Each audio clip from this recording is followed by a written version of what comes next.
அனைவருக்கும் ஞாயிற்றுக்கிழமை காலை வணக்கம். மதிப்புக்குரிய தமிழக முதல்வர் அவர்களே, மத்திய அரசாங்கம் நமக்கு வழங்கிய அந்த 6000 கோடி பணத்தை பெற்று நம் அரசாங்கம் எப்படி செயல்படும் என்ற ஒரு நோக்கினை கருத்தில் கொண்டு நேற்று அறப்போராட்டம் தமிழகம் எங்கும் அறப்போராட்டங்கள் நடத்தப்பட்டன.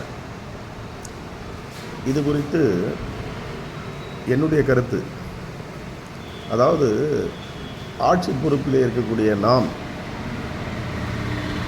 மத்திய அரசை கையேந்த வேண்டிய சூழ்நிலைகள் இருக்க காரணம் என்ன என்பதை கூர்ந்து கவனிக்கப்பட வேண்டும்.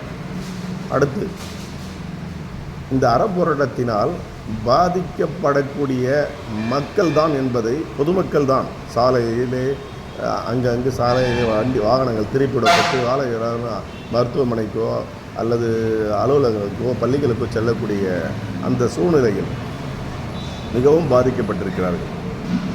இது நமக்காக தான் நீங்கள் போராடுகிறீர்கள், நாம் தான் போராடுகிறோம் என்பது ஒரு பக்கம் இருக்க, மற்றவர்கள், அதாவது இதனால் நேரத்தை நீங்கள் இந்த 5 ஆண்டு கால திட்டத்தில் மனித வாழ்க்கைக்காக போராடுகிறீர்கள் என்பதை விட இப்போது என்ன நினைக்கிறார்கள் என்றால், ஜனங்கள் அறப்போராட்டம் என்ற பிறகு பஸ் இந்த பக்கம் போகவில்லை, 2 வீலர் இந்த பக்கம் காவல்துறை அனுபவிக்கவில்லை, மாற்றுப்பாதையில் செல்கிறார்கள், நேரம் கடத்துகிறது என்கின்றார்கள். எனவே இது ஆய்வு செய்ய வேண்டிய விஷயம். அடுத்து, நமது ஒன்றிணைந்த ஒதுக்கப்பட்ட ஒன்றிய அரசால் ஒதுக்கப்பட்ட மாநிலங்கள் அனைத்தும் இணைந்து ஒரு செயலினை செய்ய வேண்டும் என்பது என் கருத்து. இது என்னவென்றால், அந்தந்த மாநிலத்தில் மத்திய அரசு வழங்கவில்லை என்பதற்காக நமது மாவட்டத்திலே இருக்கக்கூடிய, மாநிலத்தில் இருக்கக்கூடிய வரி சுமைகளை மக்கள் மேல் திணிக்காமல், மக்களுக்கு இதேபோல் குறையின்றி மற்ற உணவு வகைகள், பொருட்கள், அத்தியாவசிய பொருட்கள் இப்படிப்பட்டவர்களை விலை ஏற்றாமல் அப்படியே பார்த்து கொண்டால் நிச்சயம் திராவிட முன்னேற்றக் கழகம் எந்த காலகட்டத்திலும் எந்த ஒரு ஆட்சியையும் தமிழகத்திலே நிலைநிறுத்த முடியாத அளவுக்கு வளர்ந்து கொண்டிருக்கிறது என்பது எனது கருத்து. இதை நான் எந்த கட்சியைச் சேர்ந்தவன் என்பதற்காக நான் பதிவிடவில்லை. உண்மைகளை சொல்வதற்கு யாருக்கும் உரிமை உண்டு, தைரியம் உண்டு. அதே சமயத்தில் நீங்கள் இது குறித்து நீதிமன்றத்தை நாடினாலும் நீதி கிடைக்காது என்பது உண்மை.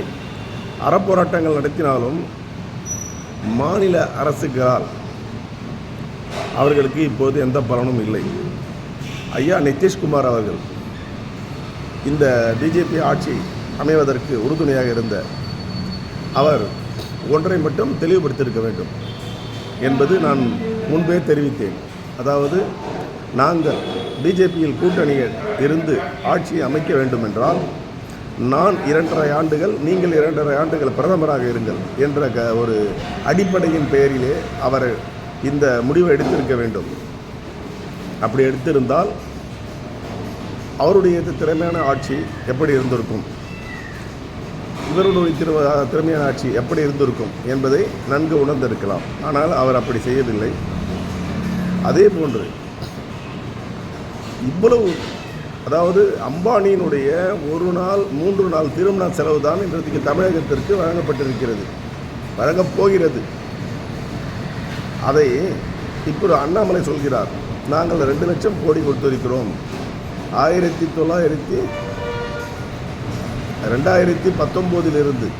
அவர் கூறுவது கருத்து 2019 ஐயா, நீங்கள் எத்தனை கோடிகள் கொடுத்தாலும் அதை நேற்று சொன்னதை போல் மத்திய அரசு இனாமாக கொடுப்பதில்லை.